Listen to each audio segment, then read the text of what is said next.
রিয়া, আমি তাহলে দোকানে গেলাম। কি ব্যাপার, তুমি আমার থুতু দিলা কেন? মন চাইছে লেগে দিছি। ও আচ্ছা, তোমার সাথে কথা বলে তোমার ডিস্টার্ব করে ফেলছি।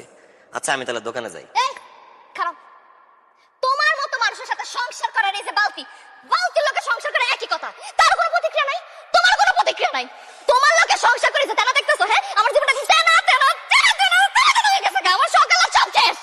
শান্ত হও রিয়া, তুমি রাগ করতেছো কেন? আমি কি করছি? বুঝে মা তুমি কি করছো? হ্যাঁ আমার কপাল যে তুমি কিছু করোই না।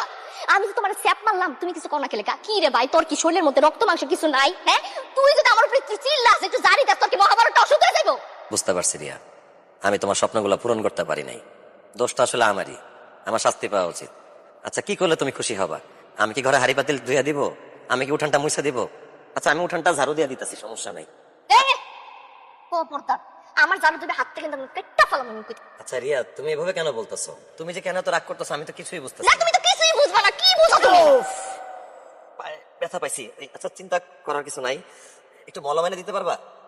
আচ্ছা থাক, আমি আমি মলম নিয়ে আসতেছি। দেখছেন অবস্থা, দেখছেন? হ্যাঁ জারুটা আমি এত জোরে মারছি, অন্য কেউ হলে কি হতো? আমার মনে করে চিল্লাচিল্লি করতো, রাগারাগি করতো, কত কিছু করতো না, আমার এক চট মারতো। আর এটা কি করলো? কোনো চিল্লাচিল্লি নেই, রাগারাগি নেই, ঝগড়াঝাড়ি নেই, আর মারামারি তো অনেক দূরের কথা। আমি না মাঝে মধ্যে কনফিউজ হয়ে যাই, রহিম ভাই আমি কি কোনো জড় পদার্থের সাথে সংসার করতেছি নাকি একটা জীবের সাথে সংসার করতেছি?